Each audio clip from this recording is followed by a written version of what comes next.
Այսօր կուզեմ խոսենք նեղությունների մասին ու թեման վերնագրել եմ այսպես պինդ բռնիր կատարելությունդ։ Գիտեք, Հիսուսը մեզ երբեք չի խոստացել հարթ ու այսպես բարեկեցիկ կյանք։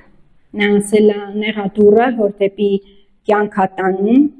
ու շատ քիչ մարդիկ են, որ ընտրում են այդ նեղ դռնով անցկենալ ու լայնա դուռը, որ դեպի կորուստ ա տանում եւ ցավոք շատերը ընտրում են լայն դուռը։ Հենց լայն դուռը դա հարմար կյանքն է, դա առանց ավելորդ գլխացավանքների կյանքն է, չնայած ես չեմ մտածում, որ երկրի վրա կա տենց մարդ, որ խնդիր չունենա։ Ես համոզված եմ, քանի որ մարդիկ ապրում են այս երկրի վրա, կարող է այս մի խնդրի չունի, բայց այն մի խնդրից ունի։ Ուղղակի երբ որ համեմատում ենք, կան մարդիկ ավելի շատ նեղություններ են քաշում, քան ուրիշները, ու այստեղ կարող ենք արդեն օգտագործել այդ համեմատությունը լայն դուռը ու նեղ դուռը։ Գիտեք, գոյություն ունեն նեղությունների տարբեր աղբյուրներ, ինչի պատճառով ենք մենք հայտնվել այդ նեղության մեջ ու անկախ նրանից ինչի պատճառով ենք մենք հայտնվել այդ նեղության մեջ, լավ կլինի մենք պինդ բռնենք մեր կատարելությունը, այսինքն առ Աստված մեր հավատքը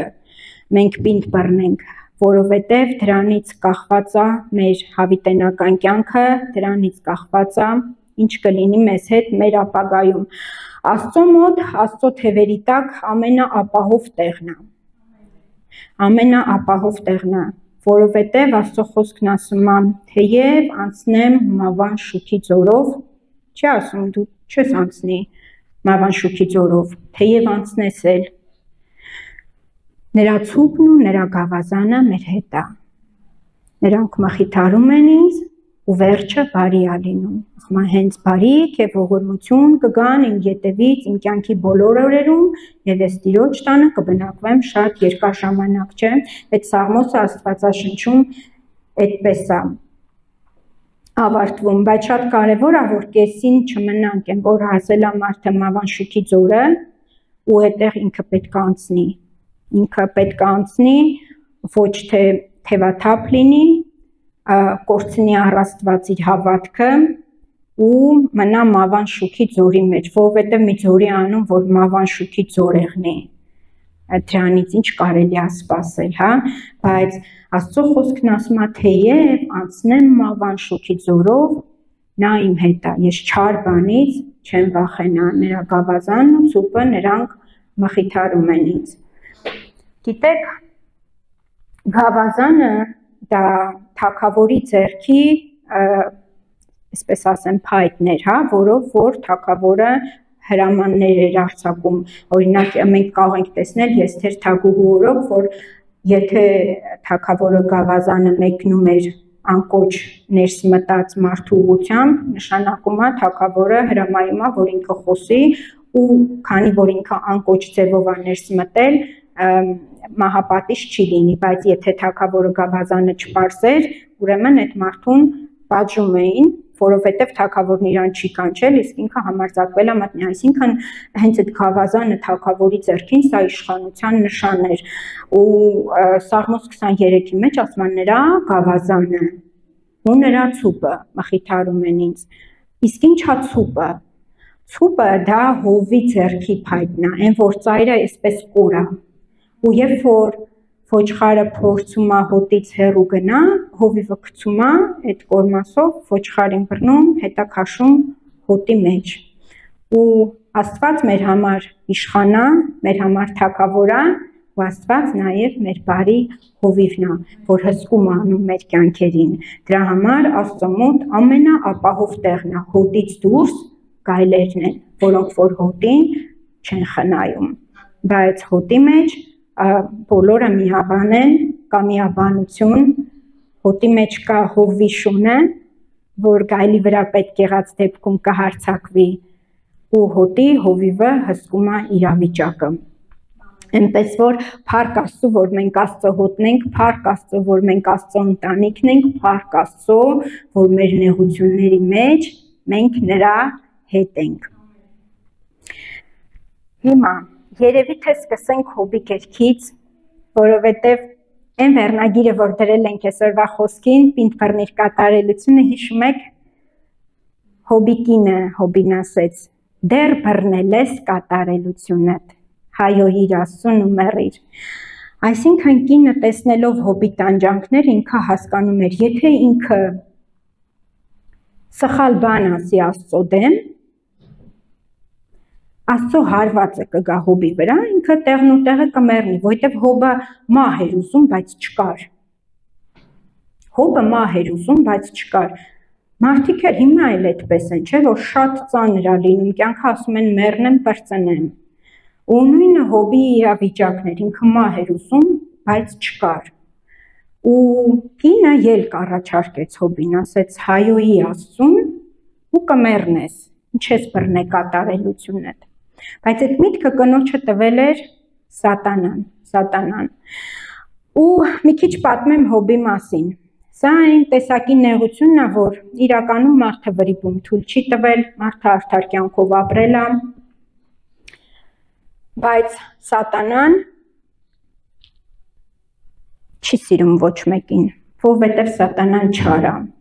Ու քանի որ սատանան գիտի իր վերջը գեհենի կրակների մեջ, նա ուզում է ինչքան հնարավոր է շատ մարդ իր հետ այնտեղ տարած լինի։ Ու Աստծո խոսքն ասում է, որ հոբը շատ արդար էր ապրում, նա մեծահարուստ էր։ Երբ որ նրա երեխաները 10 երեխա ուներ, 7 տղա, 3 աղջիկ, երբ որ նրա երեխաները հավաքվում էին խնջույք անելու, ու տեքստից ես հասկանում եմ, որ նույնիսկ ինքը իր երեխաներին էր ճիշտ դաստիարակել,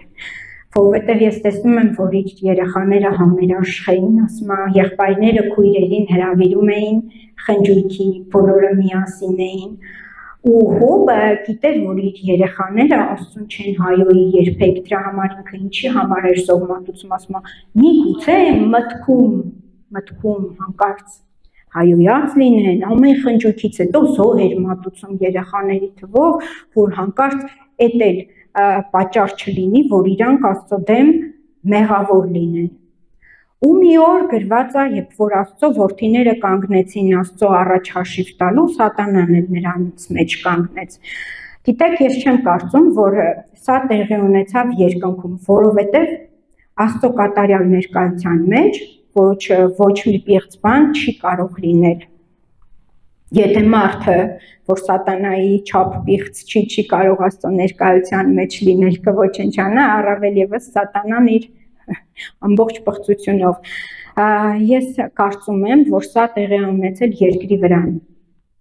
Այսինքն երկրի վրա գործում են հրեշտակներ ու հրեշտակները ժամանակ առ ժամանակ կանգնում են երկրի վրա Աստծո առաջ ու հաշիվ են տալիս։ Ինչ է կատարվում, ինչ են անում, որովհետև հրեշտակները երկրի վրա Աստծո կարգ ու կանոնի համար են պատասխանատու։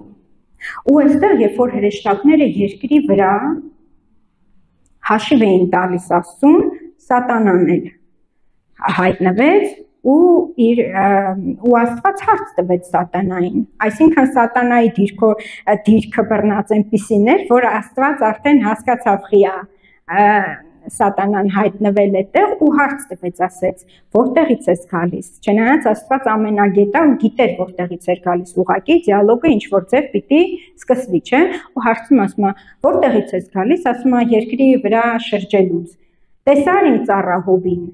որ կատարյալ է, ու սատանան ինչ ասում, միթե Հոբը ձրի է քո համար կատարյալ, մի հատ ձեռքդ քաշի իրանից, դու իրան ցանկով ցանկապատել ես, չոր շուրջը պաշտպանություն ես դրել, Հոբի հետ ոչ մի վատ բան չի լինում, այլ մի հատ ձեռքդ քաշի Հոբից, տես ոնց քեզ կհայոյի։ Ու գիտեք, Աստված սատանային այսպիսի մի բան է ասում, ասում է, ահա նրա բոլոր ստացվածքը, Հոբ առաջի գլուխ 12 խոսքն եմ կարդում, ահա նրա բոլոր ստացվածքը քո ձեռքին լինի, միայն թե նրա վրա չերկարացնես ձեռքդ, եւ սատանան դուրս եկավ Տիրոջ երեսի առաջից։ Այսինքն, այսպիսի մի բան ստացվեց, որ սատանան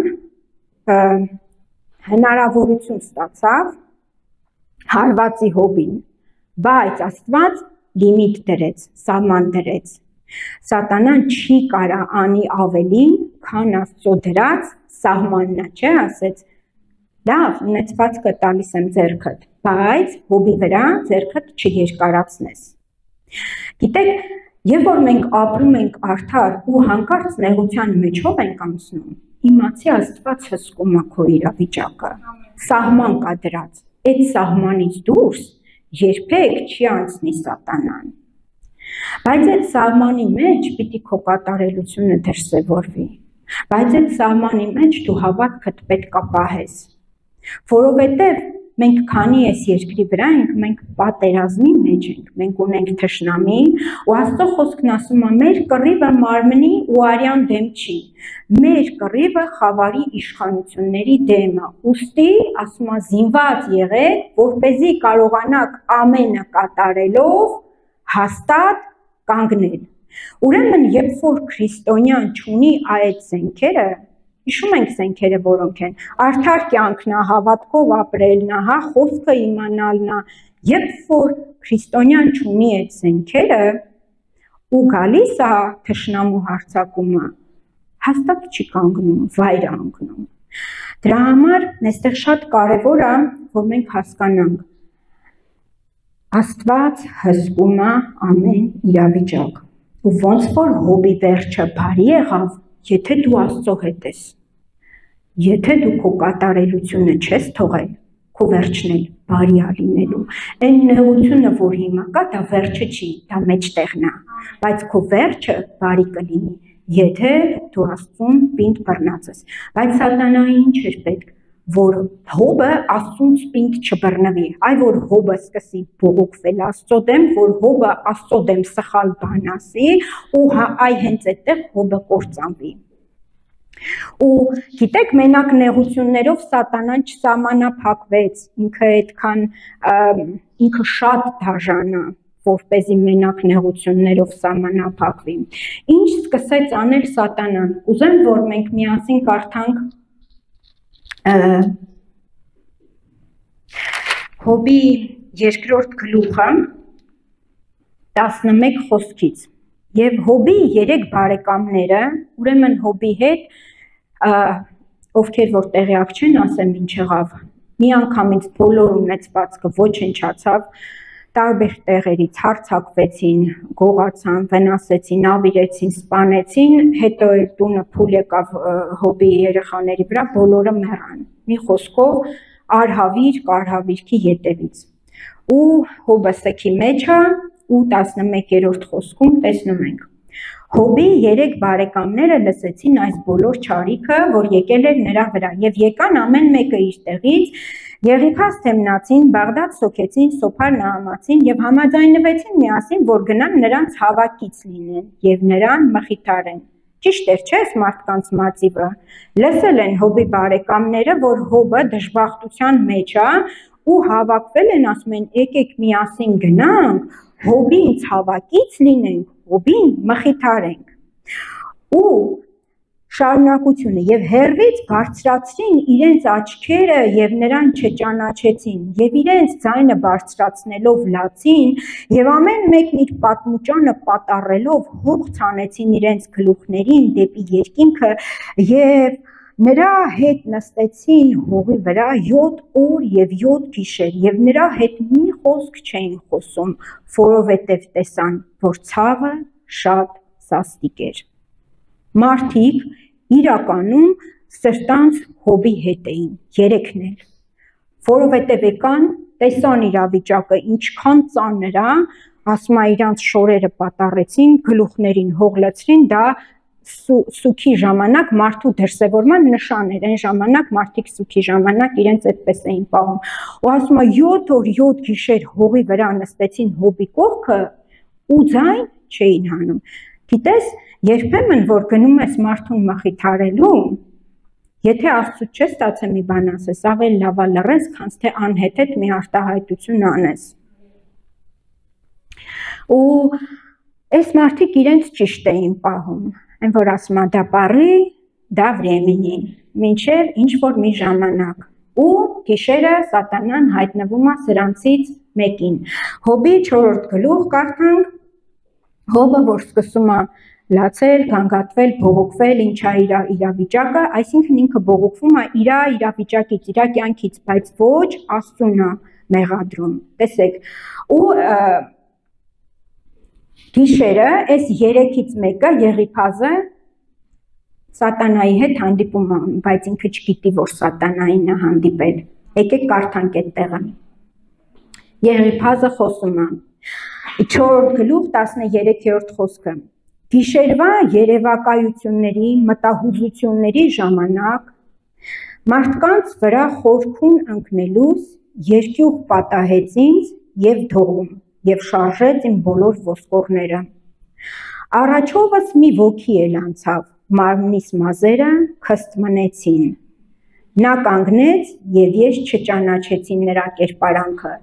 Մի երևույթ կար աչքիս առաջին, սոսափյուն եղավ եւ ես մի ձայն լսեցի, թե մի՞թե մարդը Աստծուց արդար է, կամ մի այր իր արարչից մաքուր։ Տեսեք, գիշերը հայտնվել, ասում մի ոգի եկավ, երկյուղը ինձ պատեց, Սատանայի ներկայությունն է բնութագրում, հա, ասում մարմնիս մազերը քստմնեցին, ամբողջությամբ փշաքաղվել է սարսափից, հա, ու ասում դողն ընկավ ջանս, ոսկորները շարժվեցին, պատկերացնում եք, չէ, մարդը ինչ է վերապրել այդ պահին, ու այդ ոգին, որ եկել է, սկսել է խոսալ Եղիփազի հետ, ու սկսում է Աստծո մասին խոսել, նույն Սատանայի ձեռագիրն է, թվում է, թե վատ բան չի ասում, բայց մեջը թույն է դրած, թունավորում է մարդուն, տեսեք ինչ է ասում, միթե մարդը Աստծուց արդար է, հոբի արդարության վրա քար է գցում, սենց ասենք, միթե մարդը Աստծուց արդար է, կամ մի այր իր արարչից մաքուր,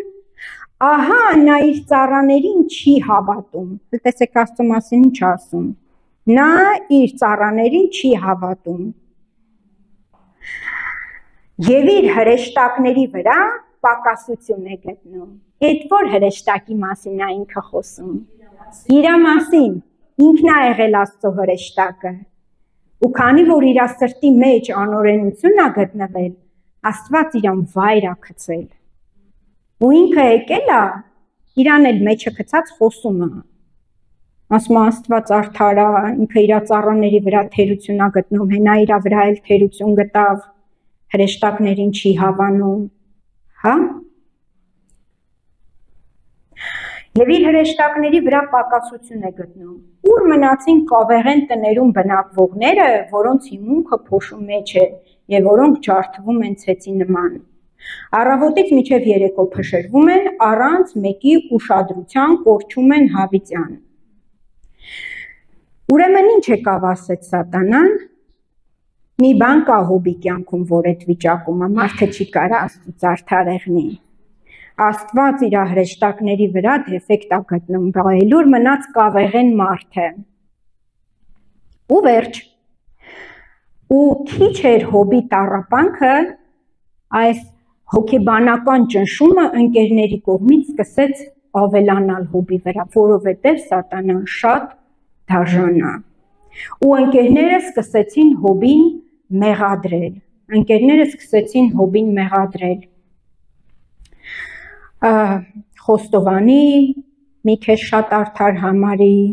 դու հաստատ մի բան արել ես, ու այսպես մեղադրում են հոբին, ու գիտեք հոբը այսպիսի մի արտահայտություն ամ, եթե բացեք 6-րդ գլուխը, այնքան կարևոր է այս բանը մենք հասկանանք, ասում է հալումաշ եղողին ողորմություն է պետք իր բարեկամից, թեև նա ամենակարողի վախն էլ թողած լինի։ Եթե մարդը ծանր հոգեկան վիճակի մեջ է, նույնիսկ եթե այն սիտուացիան է, որ մարդը Աստծո վախը թողել է, հանցանքագործ է, դրա համար անգե դրա մեջ, պետք չի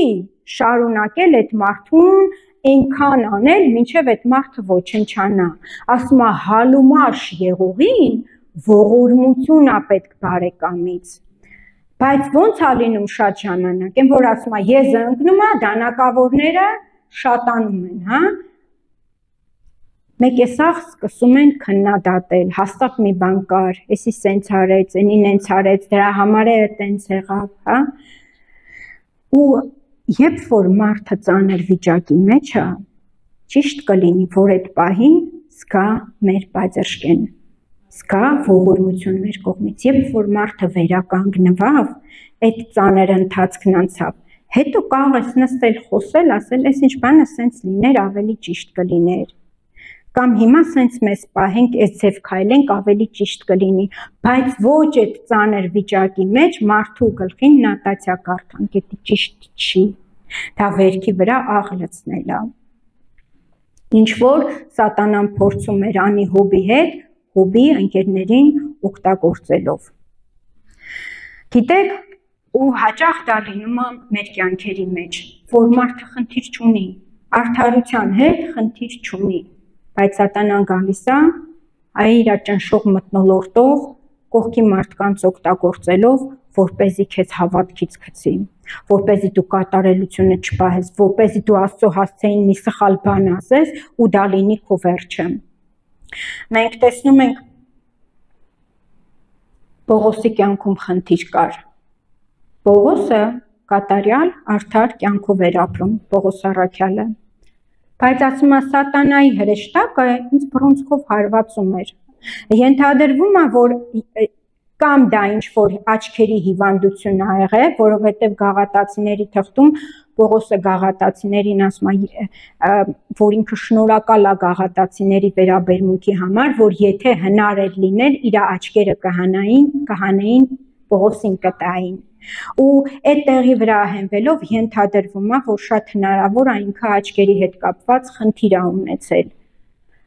Երկրորդը հնարավոր է ուղղակի ինչ որ նեղություններ են կյանքի եղել, չնայած Պողոսը այն մարդը չէր, որ կյանքի նեղությունից բողոքվեր, հա։ Ուղղակի Պողոսի կյանքում կասկած էր եկել, կարող է ես մի բան ինչ եմ անում, որ սատանան իմ վրա այսպիսի ազդեցություն ա ունենում։ Ու ասում է, երբ որ 3 անգամ աղաղակեցի Աստծուն, որ վեր առնի ինձանից, ասեց իմ շնորհքը քեզ բավական է, այսինքն ես լիարժեք քո կյանքում կամ, ուղղակի դու պայքարի, ուղղակի դու քայլի մինչև վերջ, հավատքդ պահի մինչև վերջ։ Ես հետևում եմ։ Սատանան դրանից ավել չի կարող անի, որովհետև ես սահման եմ դրել, լիմիտ եմ դրել, ոնց որ Հոբի կյանքում էր։ Էլ ինչ որ կարող աներ սատանայի հրեշտակը, այդքան բան էր, որ կարող աներ Պողոսին, ու վերջ։ Բայց դրա մեջ Պողոսի էություններ դրսևորվում։ Իսկ ինքը ինչ քաշի մարդ է, իսկ ինքը այդ կարգավիճակում իրեն ոնց կպահի։ Ուրեմն սա առաջի տեսակի նեղություններն են, որոնք որ ասենք աղբյուրը սատանան է։ Սատանան է գալիս, որպեսզի մարդուն հավատքից գցի։ Երկրորդը, գիտեք, նեղությունն է, որ գալիս է Աստծուց, բայց Աստված բարի հայր է։ Ու ասում է, այն որ հայրն է, որ իր որդուն սիրում է, բայց չի խրատում։ Եթե հայրը իր որդուն չի խրատում, գավազանը խնայում է գրած, ուրեմն ատում է իր որդուն, որովհետև ոչ մի բան չի անում, որ դժոխքից հոգին փրկի։ Այսինքն մեր մեջ կան ինչ որ վատ բաներ, ու այդ նեղությունը, որ Աստծուց գալիս է, որ մեր մեջի վատ բանը փոխվի լավի, որ մենք մեր բնավորությունը փոխենք։ Ու այդ մեր կյանքի վատ իրավիճակները դրսևորում են մեր վատ բնավորությունը, բայց Աստծո բերած նեղությունը երբեք մեր համար վատով չի վերջանում։ Օրինակ վերցնենք Իսրայել ժողովրդի նեղությունները անապատում։ Եթե մենք բացենք երկրորդ օրինաց, եկեք բացենք այդ տեղը, երկրորդ օրինաց 8-րդ գլուխը, երկրորդ խոսքից։ Հիշիր այն բոլոր ճանապարհը, որ քո Եհովա Աստվածը այս 40 տարում քեզ մանածեց անապատի մեջ, որ քեզ խոնարեցնի, քեզ փորձելու եւ սրտիդ միջինը իմանալու համար։ Եթե Աստված չգիտեր այդ ժողովրդի մեջ ինչ կա, Աստված շատ լավ գիտեր այդ ժողովրդի մեջ ինչ կա, ուղղակի երևի ավելի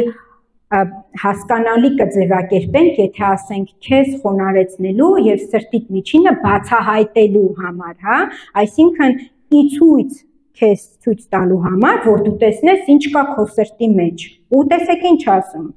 Եվ քեզ խոնարեցրեց, եւ սոված պահեց, եւ մանանա ուտեցրեց, որ ոչ դու էիր ճանաչում եւ ոչ քո հայրերը, որ քեզ իմացնի, թե ոչ միայն հացով կապրի մարդ, այլ մարդը Եհովայի բերանից դուրս եկած ամեն բանով կապրի։ Քո վրա հանդերձդ չհնացավ, ոտքերդ չուռեցին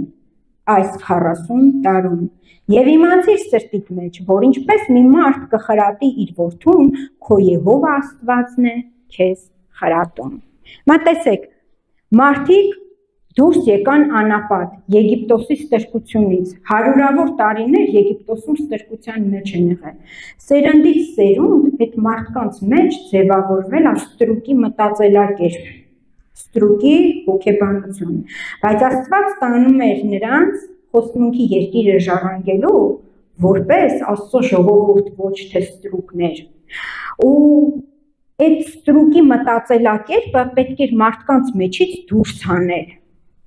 Ու հետևաբար մարդկանց կյանքում սկսեցին գալ նեղություններ։ Բայց տեսեք, ասում եմ, ես քեզ սոված պահեցի, բայց գրված չի Աստվածաշնչի մեջ, որ որևիցե մեկը սովից մահացել է այնտեղ։ Այ Աստծո դեմ ապստամբելուց մահացել են, բայց սովից ոչ ոք չի մահացել։ Ասում եմ, ես քեզ սոված պահեցի ու մանանա կերակրեցի։ Այսինքն ժողովուրդն ինչպիսին էր, մի քիչ սովածանում էին, սկսում էին Աստծո դեմ բողոքել։ Ջուրը չկար, անապատում ծարավում էին, սկսում էին Աստծո դեմ բողոքվել։ Ու այն աստիճան էին բողոքվում Աստծո դեմ, որ ցանկություն հայտնեցին հետ դառնան Եգիպտոս։ Գիտեք, երբեմն մեր կյանքում էլ է այդպես լինում, որ քրիստոնյան Եգիպտոսը աշխարհի խորհուրդն է, աշխարհից գալիս է դեպի Աստծուն, փրկվում է, գալիս է եկեղեցի։ Մեկ է նեղությունը մարդուն ճնշում է, ու մարդը ասում է, ինչ հավատք, հետ դառնամ աշխարհ, ինչ հավատք։ Ու դա հենց ստրուկի մտածելակերպն էր, որ այդ ժամանակ մարդու մեջից դուրս էր գալիս։ Իրականում Աստված կերակրեցել, ջուր տվեց, խմեցրեց, բայց մարդիկ մոռացել էին, ախր այն Եգիպտոսը, որ իրանք ուզում են գնան, այդ այն Եգիպտոսն էր, որ իրանց առավոտից իրիկուն աշխատացնում էր, որ փարավոնն ասել էր իրանց սաղ տղա երեխեքին սպանեք, որպեսզի հանկարծ չշատանան, մեր վրա սկսեն իշխել, չէ՞։ Դա այն Եգիպտոսն էր, որ իրանց օր ու արև չէր տալիս։ Բայց այստեղ մի փոր հացի համար հանկարծ իրանք սկսեցին Աստծո դեմ բողոք անել ու որոշեցին Եգիպտոս գնալ։ Դրա համար Աստված ասեց, այ դուք չեք մտնի խոստմունքի երկիր։ Ձեր սերունդը կմտնի, այն որ անապատում ձեզանից ծնվել է, իրանք կմտնեն խոստմունքի երկիր, բայց դուք չեք մտնի, որովհետև դուք տենց էլ չուզեցիք փոխվեք։ Մեր կյանքում էլ, որ լինում են նեղություններ, արժի քննենք, որտեղից երեսի։ Իրոք սատանաներ բերեց, թե մեր մեջ մի հատ դառը բան կա Աստված ուզում է դուրս հանի։ Թե մենք ենք սխալ բաներով լցված, Աստված ուզում է դուրս հանի, դրա համար էլ այդպիսի բաներ է մեր հետ կատարվում։ Տեսեք նույն ձևով Հիսուսը 40 օր անապատում սոված մնաց, Մատթեոս 4-րդ գլուխ, 40 օր անապատում սոված մնաց ու այստեղ սատանան գալիս է Հիսուսին փորձելու։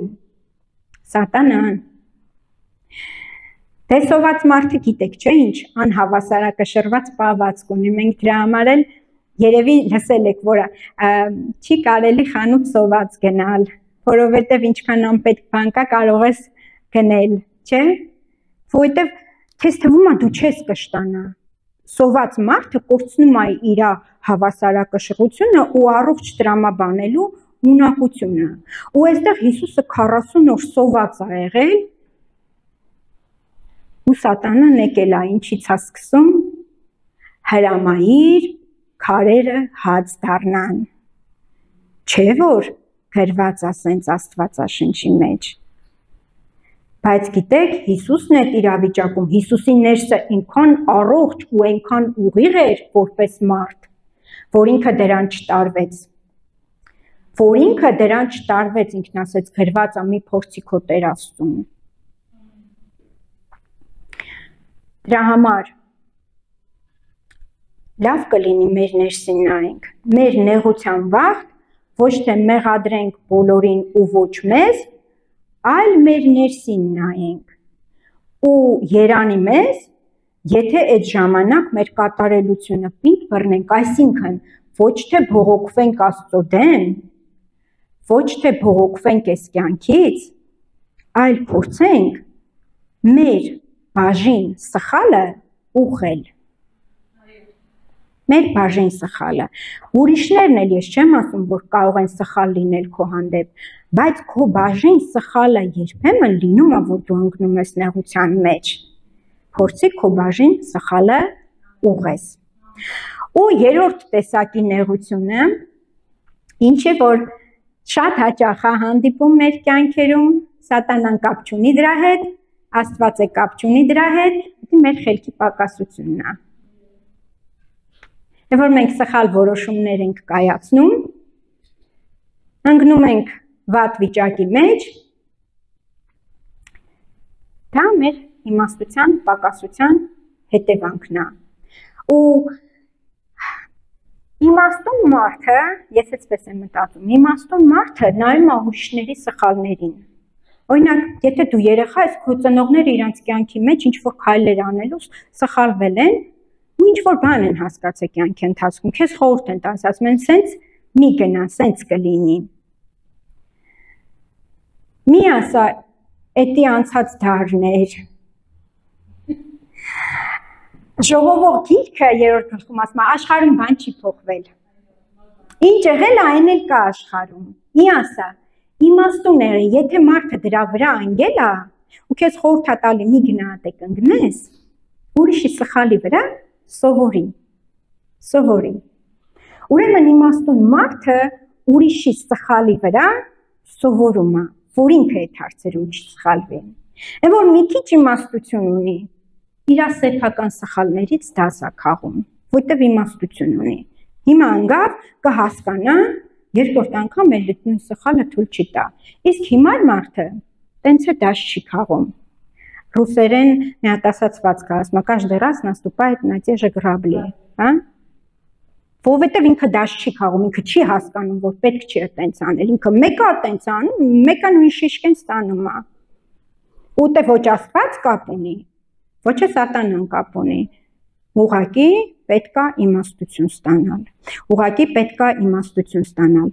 Ու բացենք միտեղ առակաց գիրքը։ 19-րդ գլուխ։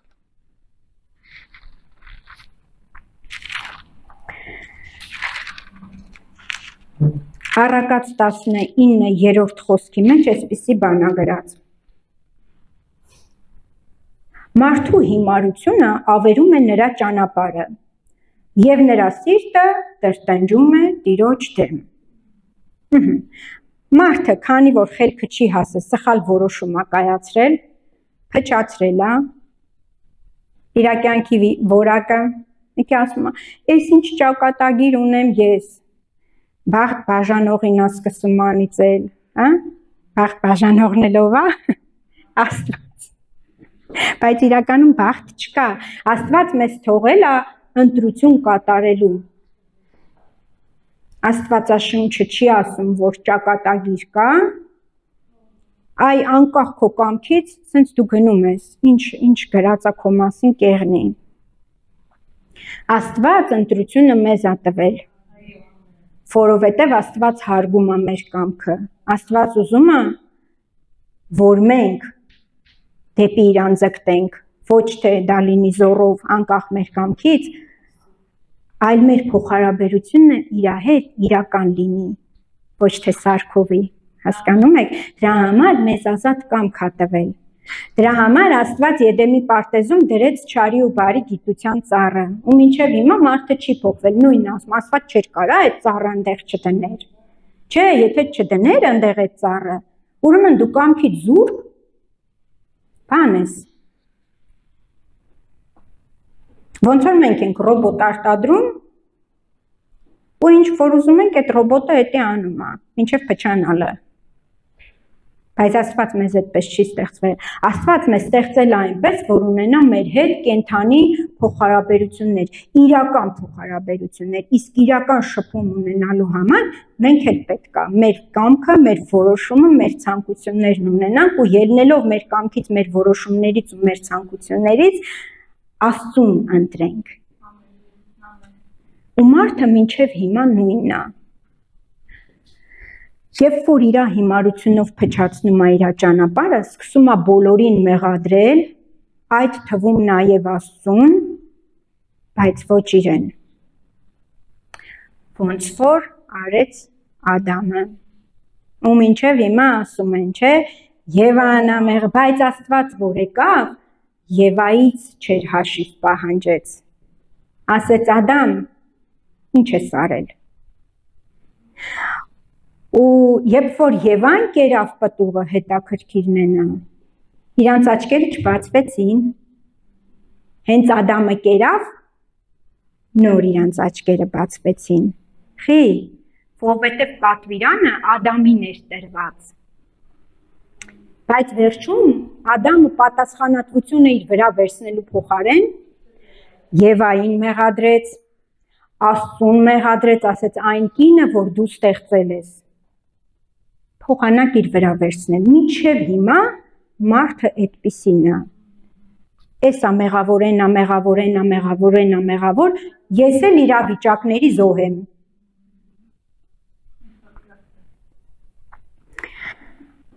Ու Առակաց 24:6 բացենք։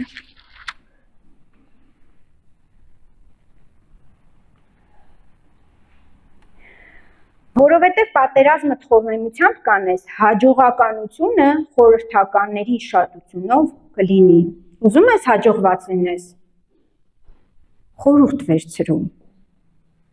Քեզ ու գլխու բաներ մի արա շատ։ Խորհրդակցի մարդկանց հետ, քցի բռնի, շատ կարծիքներ լսի, Աստծուց հարցրու։ Ես այս վերջերս գիտեք ինչ եմ նկատում։ Դե ծառայության բերումով շատ մարդիկ են կիսվում հետս։ Ես տեսնում եմ մարդը առանց Աստծուն հարցնելու, առանց որևիցե մեկի հետ խորհրդակցելու, որոշումներ կայացնում, ընկնում է մի խնդրի մեջ։ Ու հետո սկսում է բողոքվել Աստծուց, եկեղեցուց, իր կողքի մարդկանցից։ Ես ինչ եկել եմ հավատքի, իմ վիճակը ծանր է, ես համաձայն եմ, եթե հոբի սիտուացիաներներ, հավատքը այդտեղ կապ ունի, որ քո վիճակը ծանր է, բայց այնպիսի իրավիճակներ են լինում, որ ոչ հավատքը կապ ունի, ոչ սատանան կապ ունի, ոչ Աստված կապ ունի, ուղղակի մարդու կատարած սխալ որոշումը կապ ունի։ Ու լավ կլինի ամեն մեկս իրականում փորձենք ուշադիր լինել մեր կյանքի իրավիճակներին, լինենք խորհուրդ լսող, լինենք Աստծո կամքը հարցնող, Աստծո կամքը Աստծո խոսքի մեջ է գրած, կարդա, հələ տես Աստվածաշունչն ինչ է ասում։ Ինքնագլուխ որոշումներ չկայացնենք, եթե կայացրել ենք, ընկել ենք, ուղղակի դաս քաղենք, համարենք, որ մենք այդ գնով գիտելիք ստացանք, բայց ոչ թե ամեն անգամ գնանք ու նույն խնդրի մեջը ընկնենք։ Ամեն, ուրեմն հաջողականությունը լինում է խորհրդականների շատությունով։ Բայց 26:12-ի մեջ կարող ենք այսպիսի խոսք տեսնել, ասում է, իր աչքին իմաստու երևացողից ավելի քիչ հույս կա, քան թե հիմարից։ Երբ որ մարդը չի տեսնում իր սխալը, ինքը իր աչքին իմաստուն է, ինքը ուղղակի իրավիճակների զոհ է։ Հույս քիչ կա, որ այս մարդու կյանքում ինչ-որ բան կփոխվի։ Ասում է, որ իր աչքին իմաստուն է, նրանից ավելի քիչ հույս կա, քան թե հիմարից։ Այսպես, Ու կուզեմ այսօրվա իմ խոսքը ավարտեմ Եսայի մարգարեության առաջի գլխից։ Բացենք Եսայի մարգարեությունը։ Անկախ նրանից ինչ կարգի ես քո կյանքում սխալվել, անկախ նրանից քո կյանքում ճնշումը ինչի պատճառով ա եկել, սատանան ա բերել, քո վատ բնավորության պատճառով Աստված ա խրատել քեզ, թե քո իմաստության պակասի հետևանքով ես ընկել պրոբլեմի մեջ, անկախ ամեն ինչից, Աստծո մոտ չներվող մեղք գոյություն չունի։ Ու շատ կարևոր է, որ մարդը գիտակցի, ինչ կատարվեց, իրավիճակին ճիշտ գնահատական տա ու ճիշտ ուղղություն ընտրի։ Այդ դեպքում մեր հաջողությունը ապահովված է։ Այդ դեպքում մենք կարող ենք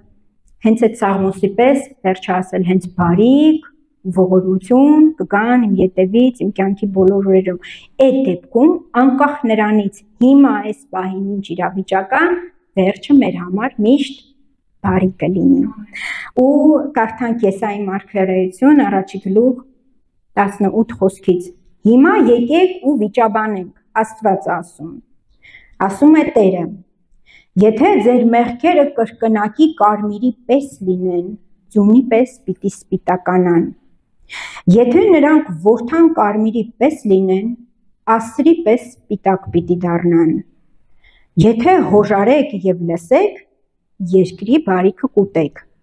բայց եթե մերժեք եւ ապստամբեք, սուրը պիտի ձեզ ուտի, որովհետեւ Տիրոջ բերանը խոսեց։ Ուրեմն, եկեք վիճաբանենք, չկա իմ առաջ չներվող մեղք։ Եթե կրկնակի կարմիրից էլ